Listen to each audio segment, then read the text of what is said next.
Assalamualaikum warahmatullahi. Selamat pagi. Welcome to the Asean-China Summit. And on behalf of ASEAN, I'm delighted to welcome Premier Li Qiang, Premier of the People's Republic of China. Premier Li, you were with us earlier this year for the ASEAN GCC China Summit. And we are honored to have you again today. Is a reflection of China's firm and unyielding commitment to deepening ties with ASEAN.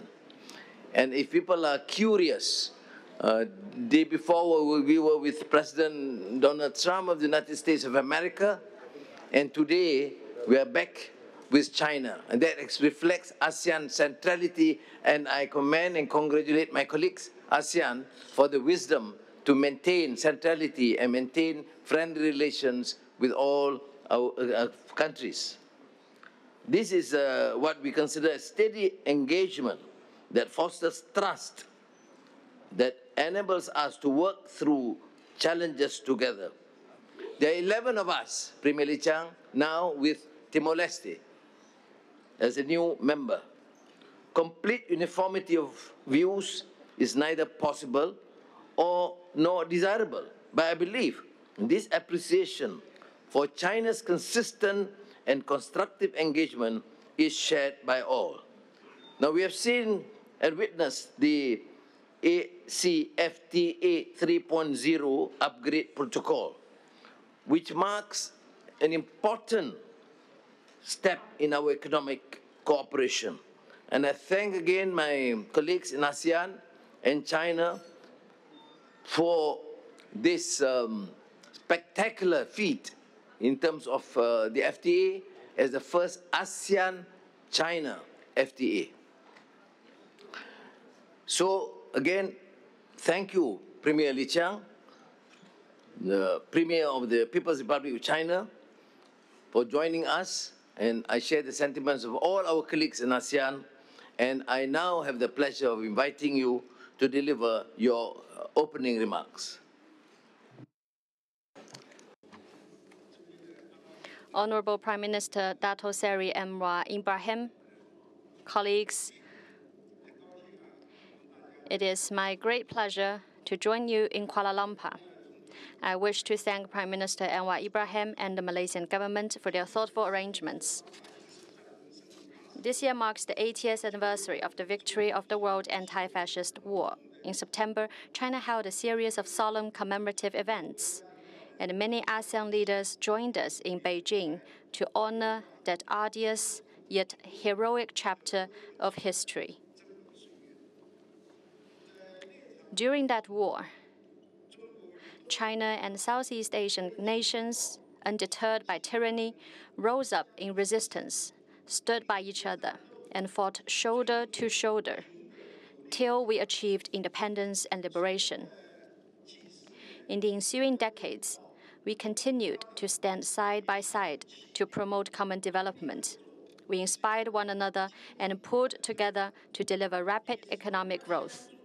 We supported one another and coalesced amid hardships to overcome major challenges like financial crisis, tsunamis, and the COVID-19 pandemic. As President Xi Jinping noted during his visit to Southeast Asia in April, unity brings strength, and cooperation leads to mutual success. China and ASEAN countries are good neighbors and good brothers. We stand close and connected in kinship and in mutual support. As long as we stay united and independent, we will generate immense strength. No difficulty is too great for us to surmount. Today, we look back with delight on a year of fresh progress in China-ASEAN joint endeavors. Across all areas, our cooperation is flourishing. Trade has been growing steadily. The ASEAN visa has brought our peoples even closer. And we have just witnessed the signing of the China-ASEAN Free Trade Area 3.0 Upgrade Protocol, heralding a new opportunity to expand and enhance our economic and trade cooperation. At the same time, we must pay attention to the new developments on the international landscape. Unilateralism and protectionism are buffeting the international economic and trade order. External interference in our region is on the rise. And many countries are slapped with unwarranted high tariffs. Development today faces greater risks and challenges. In the face of power politics and economic bullying, we will gain nothing from disunity and confrontation, and will only end up divided and conquered by external forces. The more challenging the situation, the more resolute we should be in maintaining unity and self-reliance. We must defend our legitimate rights and interests through mutual support and coordinated action, and promote steady and sound economic growth by leveraging our complementarity strength and deepening our cooperation. China is ready to work with ASEAN countries to build greater synergy, remove external disturbances, address risks and challenges together, and create a brighter future for all of us.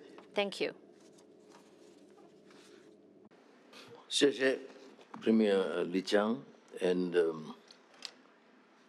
we will of course have the opportunity to get the response and comments from leaders.